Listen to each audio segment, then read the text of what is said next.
Hello. I hope I haven't kept you waiting. Yes, this is the Crime Club.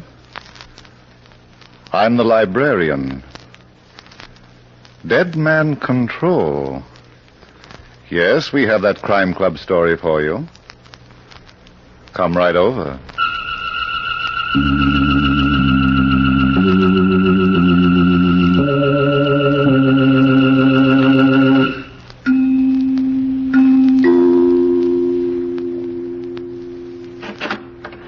Ah, you're here. Good. Take the easy chair by the window. Comfortable?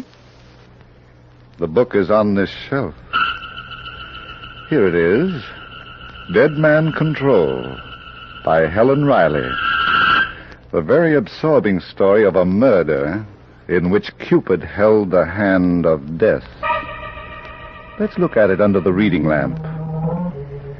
It was late morning, and in the library of a mansion on East 67th Street, multimillionaire Fenimore Kingston was standing before the wall safe he had just opened. He smiled, and then as he reached in... 2 hours later, Inspector Christopher McKee was in his office at police headquarters on Center Street when the telephone rang. Inspector McKee talking, Homicide Bureau. Good morning.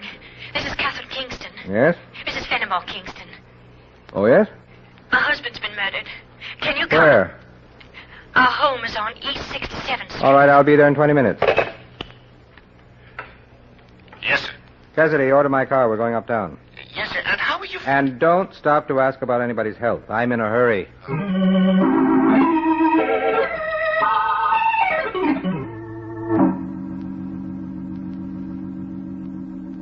Please go on, Mrs. Kingston. Well, Inspector, as soon as I saw that open wall safe, I thought my husband had been killed by a burglar. Mm-hmm. So while I was waiting for you, I checked the contents. The money and the bonds were still there. But Yes? the diamond ring that Fenimore gave me after our wedding 3 months ago, that's gone. That wouldn't be the well-publicized Kingston diamond, would it? It would, Inspector. And it's worth $500,000. Yes, but the cash from those negotiable bonds. I can't understand why they weren't taken too. Very unusual thief, to say the least. Where were you when the miracle happened? Out. I went out early this morning. I was restless. Why? I was tired of doing nothing. So I took the car and drove until I was tired of driving. Alone? Inspector McKee. Don't be alarmed, Mrs. Kingston. I'm not insinuating. But your tone... Merely professional. Now, according to the medical examiner, your husband was shot in the back and death was instantaneous about 2 hours ago. Who was in the house with him then? I don't know. What about the servants? Did they go out driving too? We have no servants. In this big house? They quit last night. Oh? Don't let it surprise you, Inspector. Fenimore was not an easy person to get along with. Mrs. Kingston, for your special information, I don't let anything surprise me. Excuse me, sir. What is it, Cassidy? It's about the murder weapon. Did you find it? No, sir. There ain't a trace of it in the house. And me and the boys have looked in every nook and... All right, Cassidy, all right. Yes, sir. Oh, my. What's the matter? Over there, Inspector. Peep it out from under that corner of the window drape. It shines like a diamond. It is a diamond. Well, if it is, then the saints preserve us. It must be as big as an eyeball. Yes. Well, Mrs. Kingston, My ring. no burglary, huh? It doesn't seem so, does it? But how did that ring get under the drape? The law of gravity. It fell when your husband fell, after he was shot. And it either rolled or bounced. You can take your pick. I'll take the ring if you don't mind. Later. Right now, it's evidence. But it's mine. We'll take good care of it. Come on, Cassidy. Well, are we finished here, sir? For the time being, goodbye, Mrs. Kingston. Goodbye, Inspector. Cassidy. Inspector McKee, if it's one question I might ask... Go ahead. What's the ring got to do with the cadaver we carried upstairs? I think it killed him. The devil, you say? Don't lead me on, Sergeant. I have no time to explain. Well, if you say so, Inspector. Going back to my office, I want you to go to the telephone company. Get a list of every call that's been made from or to this house in the last 2 days. Report to me at headquarters. Yes, sir. But there's one thing that... Now what? But it's that girl in there, Mrs. Kingston. Uh-huh. Now, I've been on the force for 32 years, and it's a fine education I've got about the good and the bad in Not people. now, Cassidy. When a girl, young and beautiful, marries a man twice her age and a millionaire, she didn't marry him for love.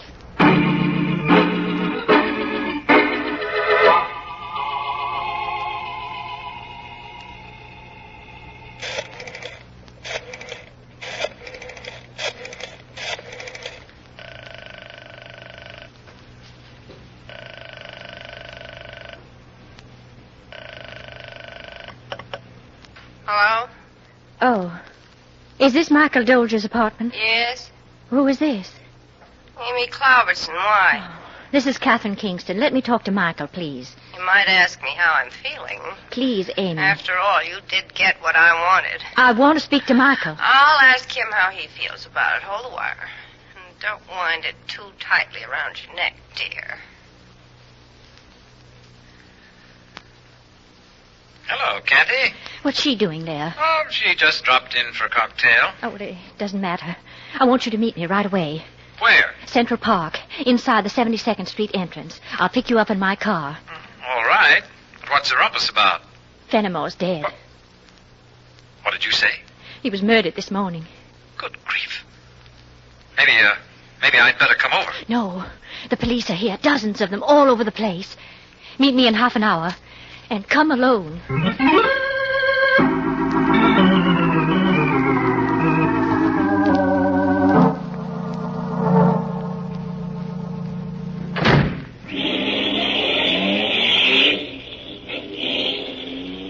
How'd you manage it? I didn't. What? I couldn't get out without being seen.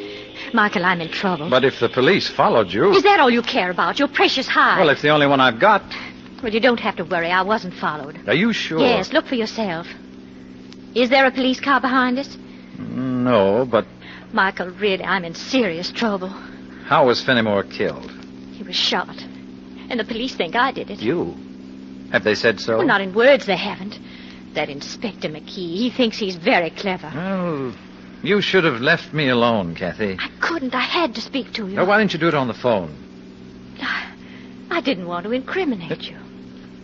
What? Suppose one of those policemen had been listening at the door. Well, suppose. He'd have heard me asking you about that appointment you had with Fenimore this morning. That I had? Just about the time he was killed. Now, wait a minute. I had no appointment with Fenimore. That's not the truth. He phoned you and asked you to come over. Did he tell you that? No. Then how do you know so much? I was listening in on the upstairs extension. Oh. How much did you hear? He wanted you to meet him at the house at 11 o'clock. It was very important. Anything else? No, I put the receiver down. It was 10:30, and I wanted to be out of the house before you arrived. Really? I didn't know what he was going to talk to you about. I was afraid it might be us. So you ran away. That's too bad. Why? Because if you'd stayed, you'd have learned something. Didn't he talk to you about us? No, dear. Well, then what did he? I don't know. I wasn't there. What? That's right. Fenimore wanted to see me, but I didn't want to see him, and I told him so. You told Fenimore? Yes, I did. The great mammoth. Well, wasn't it about time? I'd like to believe that, Mike. Then do. I got tired of being my cousin's errand boy and of running to him every time he beckoned. But your allowance. I told him what to do with that, too. But it doesn't make any difference now, does it? No. You're free. And we'll have all the money we both need. That's putting it very bluntly. Why not? He never cared for anyone, including you. You were the most beautiful thing he ever saw, and he wanted you. It's just as simple as that. I know all about it, All right. Mike. All right. I'll shut up. Kathy, Yes. did you really go out this morning? I said I Of did. course. But I was just thinking, what a wonderful opportunity you had, alone in that house with him.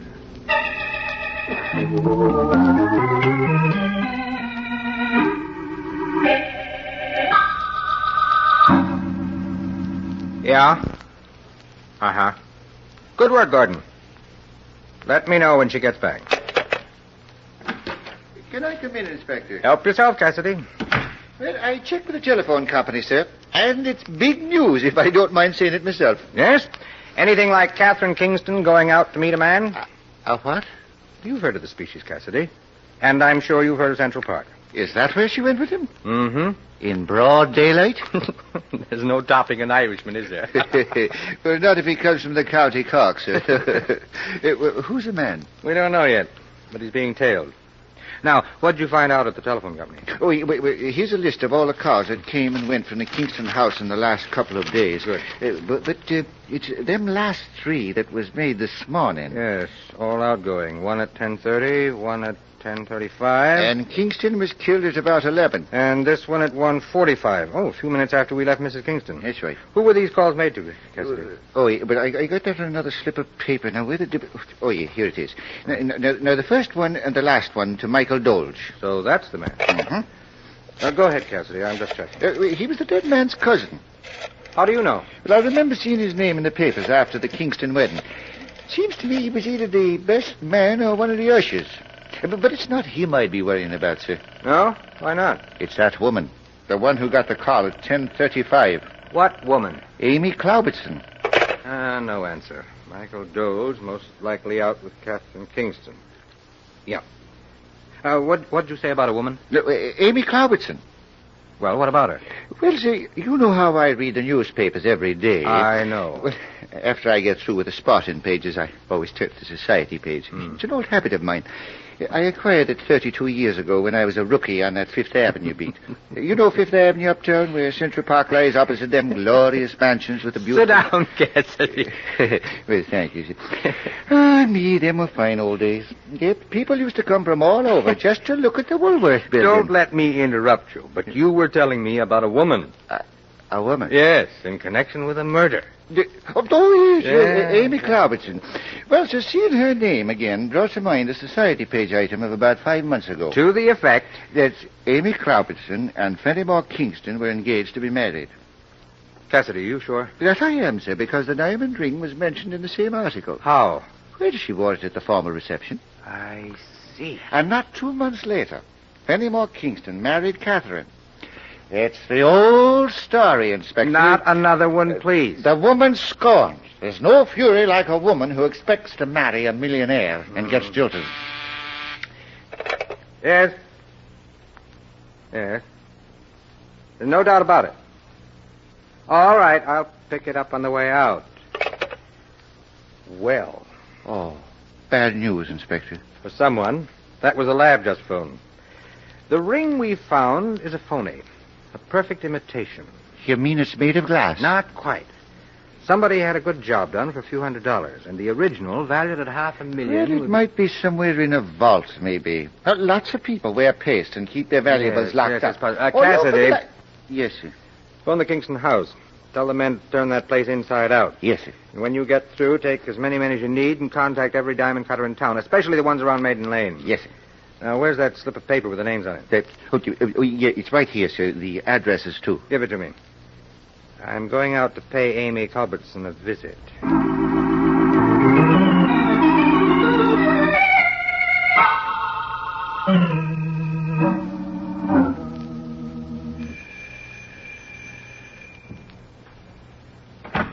Excuse me. I don't want any. Inspector McKee, police. I still don't want any, but you can come in. There's scotch on the table.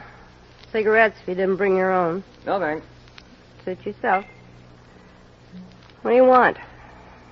Sit down, please. You're here to ask a lot of questions about Fenimore Kingston's murder. Don't waste your breath because I don't know any of the answers. How do you know about his murder? Radio told me. Not today, Miss Robertson. Why don't you sit down? Maybe I don't want to. Would you have any reason to protect Catherine Kingston? Not one. Well, here's to you. Michael Doles? Sorry, I didn't mean to catch you off guard. Why'd you mention his name to me? This pack of matches with his name on the cover. Here, pretty smart, aren't you? I have a weakness for matches that are left on tables. All right, so he told me about Fenimore's death. I was at his apartment when Catherine phoned. She told him. Anything else you'd like to know? What time did you meet Fenimore Kingston this morning? I did what? He phoned you at 10:35. How'd you find out about that? You just told me. What? Why, you wheedling weasel. Shall we talk now? Pitch curves and have me swing at him. I'd like to know about you and Fenimore Kingston. I'm through talking to you. Are you? Then suppose we go down to headquarters. What for? We're very lonesome. Now, wait a minute. Let me go. I haven't done anything. What about you and Kingston? We were engaged, and then he jilted me and married that... Yes. Catherine and I were in the same show. I met Fenimore at a party, and he fell for me like a ton of diamonds. And then, like a fool, I introduced him to Catherine. Why did he phone you this He morning? wanted to date. Now, look, Miss That's Blunderson. the truth. Told me he was going to divorce Catherine. He found out about her and Michael. He thought I knew something, too. And, of course, you rushed over to Michael's apartment and told him. Oh, not exactly. I tried to make it casual. 3 hours later? Mike and I were in the same boat. Both of us had been kicked around by Fenimore. That was a common bond. So you waited from 10:35 until almost 2. Still pitching curves, aren't you? Was it because you tried to get his apartment in the morning and couldn't? No. Or didn't you even try? What do you want from me? I didn't kill anybody. Fenimore didn't call you to talk about his wife. Then I don't know what he did call me for. He asked you about this ring. What? Where'd you... You wore it for a while, didn't you? Yeah, but I gave it back. This one? Look, mister, there's only one of its kind in the world. Why did he call you about it? Because he thought Yes. nothing. He thought you'd know a good imitation from the real thing. You mean that diamond's a fake? We'll find out soon enough, if you're really surprised. Goodbye, for now. Oh, you going? Sorry? Oh, I'm collapsing. Drop in again sometime. Anytime. Thanks. And let's hope I don't have to return that invitation. Hmm?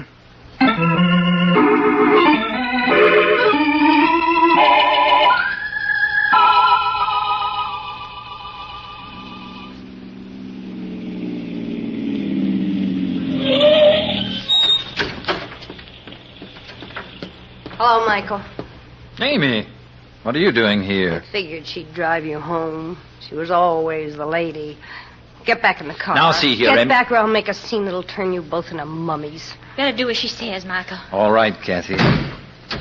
I'll be right behind you, kiddies, in the back seat. Now, Catherine, who told Inspector McKee about me? What? About Fenimore having phoned me this morning. I don't know what you're talking about. Well, you know he phoned me, don't you? No. Oh, you couldn't tell the truth if you had a mouthful of it and it was choking. Wait a minute, Amy. She's trying to frame me. And she'll frame you, too. What was Fenimore talking to you about? Ask her. She was tuned into the extension. Were you, Kathy? No. She had to be. How else... She said no, Amy. All right, so she said no. How did Inspector McKee know that I talked to Fenimore and about the diamond, too? The diamond? Yes. Maybe you didn't know that beautiful thing was just a hunk of glass. That's a lie. Well, it wasn't when Fenimore asked me about it this morning. He wanted me to return the original. Oh, is that why you killed him? Oh, I knew that was coming out of you. You'd like the police to think that, wouldn't you? Maybe they already do. Well, that wouldn't put you in the clear, Kathy, darling. I returned the original to Fenimore. Can you prove it? Can you prove that I didn't? Wind her up, Michael. She seems to have run down. I think you've said enough, Amy. I'm through. And so is she. For good, I hope.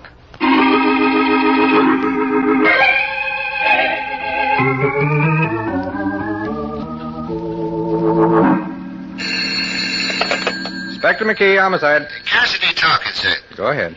I think I found him, Inspector. Who? The diamond-cutting fella. Good. What does he say about the Kingston diamond? Well, sir, it might be the man and it might not. What? But I found him in a small room on the top floor of a small building just around the corner off Maiden Lane. There was no name on the door, just the words diamond cutting. But I took a chance anyway. Cassidy. And it's a good thing I did, Inspector. No. For there was that poor old fella stretched out on the floor, dead. Oh, no. Yeah, little fella he was, too. And beaten around the head unmerciful. What's the address? Yeah, but I got it written down on a piece of paper. Now, where did it... Oh, yes, here it is.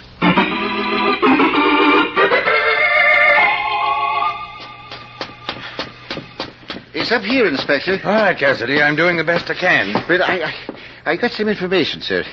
I checked with some of the neighbors on this floor. Where's the body? Well, I'll take you to it, sir. Well, as I was saying, I checked. And the fellow's name was Rudolph Leibniz. What else? Well, that's all, sir. He came over from the other side a few years ago. A victim of war and oppression. And to think that his only reward for minding his own How business... do you know he was minding his own business? Well, his reputation in the trade, Inspector, was good. He was known to all his neighbors as an honest man, a good worker, and a fine, upstanding character. And when your competitors have only praise... Is this the room, for you- Cassidy? Yes, sir. There he is. Yeah.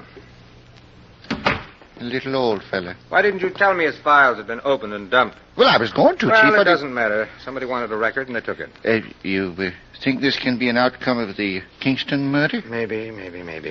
Let's have a look at the body. He didn't have a chance. Struck on the back of the head and then beaten until he Cassidy. was... yes? This man's been dead since this morning. Late this morning. Would you be sure about that? Rigor mortis takes at least 6 hours to set in. It's just beginning. Then it'd be about the time Fenimore Kingston was A murdered. little later, but not much. The killer came right from the Kingston house to this place and... All right, Cassidy, there's no point in searching the room. No, sir? We won't find anything. Oh. Hello, operator. Give me police headquarters. Have you got a plan, sir? I hope so, Cassidy. Hello, give me Murphy and homicide. Inspector McKee. I hope so, Cassidy. If it works, it'll be a miracle. Well, talking of Hello, miracles, Murph. there was a... I want you to have the following 3 parties picked up. All right? Catherine Kingston, Michael Dolge, and A.B. Cloverson. You'll find the addresses on my desk. And keep them in my office until I get there. Now, as for you, Cassidy. Yes, sir. You stay here. Phone the medical examiner's office and look after the usual details. I'm going out for a long walk. Yes, sir? Those people will wait, even if they don't like it. And let's hope they don't like it enough to burn.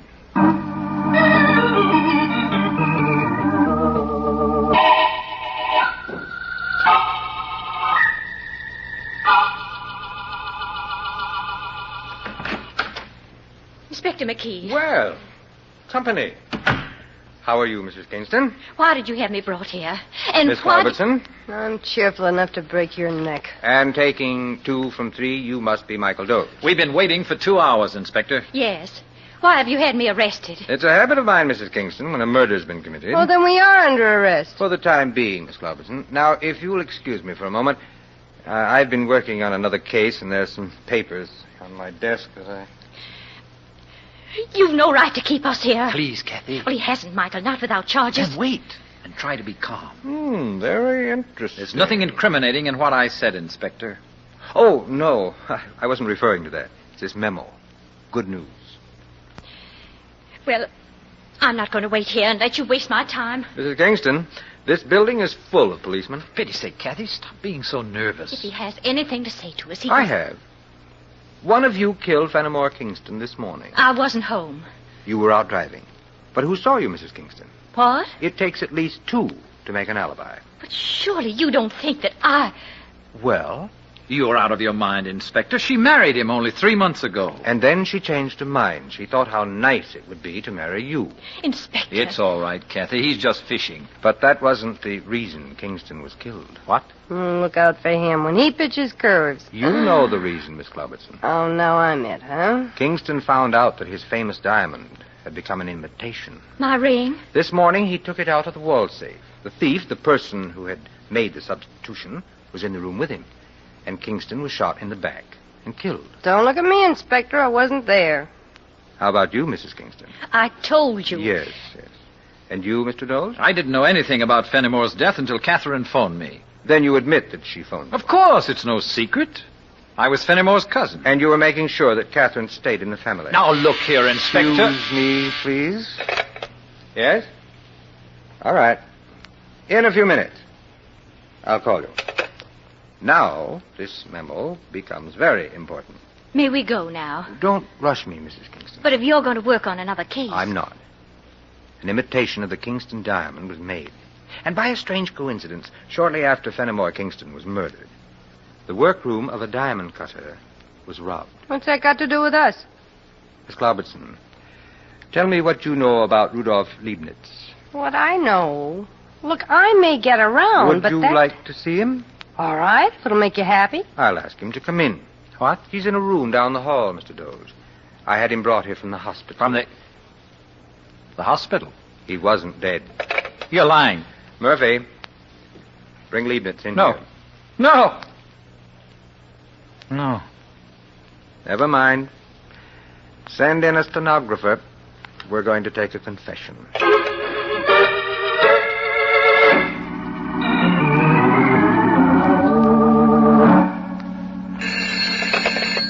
Hello. Inspector McKee, I'm sorry to be bothering you at your home, but when I returned to headquarters this evening... What is it, Cassidy? Well, it's about that fella Michael Dole. He killed his cousin, Fenimore Kingston. Well, that's what the boys told me, but I was... He took the diamond, had the imitation put in. You don't say. About 3 weeks ago. Well, how did he get hold of it? That was very simple. Catherine wore the ring at a house party. Doles mentioned to Fenimore that the diamond needed cleaning and that he could take care of it for him. Oh, so he took the stone down to Leibniz and had an imitation made. That's right. It was so good that Fenimore didn't notice it right away. But this morning... Ah, yes, this morning. It's all in the confession, Cassidy. Ah. Oh, then Kingston knew right away who had stolen the real diamond, didn't he now? Yes, he did know. Oh, Inspector, get along with you. Then why did he bother to phone that Amy Cloverson girl? We'll never know, Cassidy. Maybe he was anxious to turn the clock back to better times.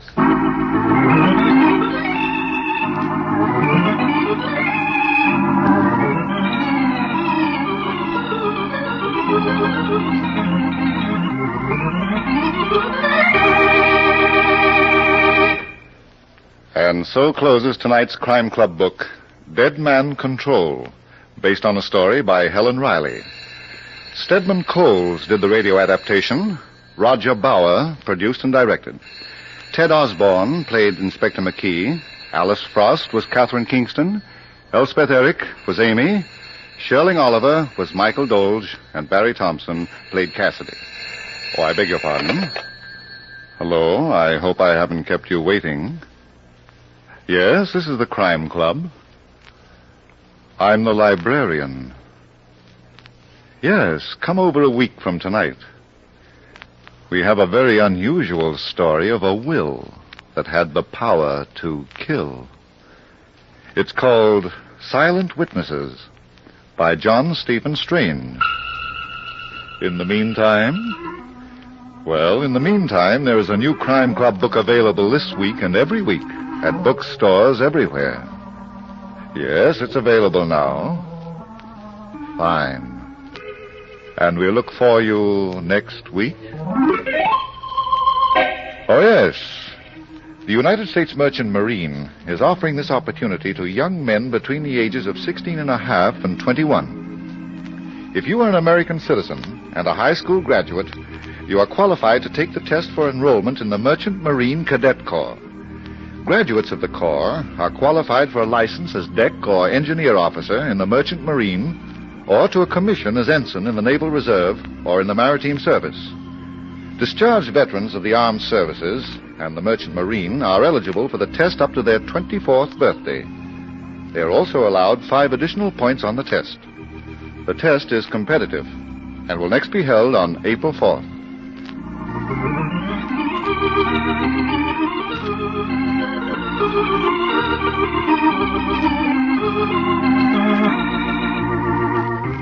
This program came from New York.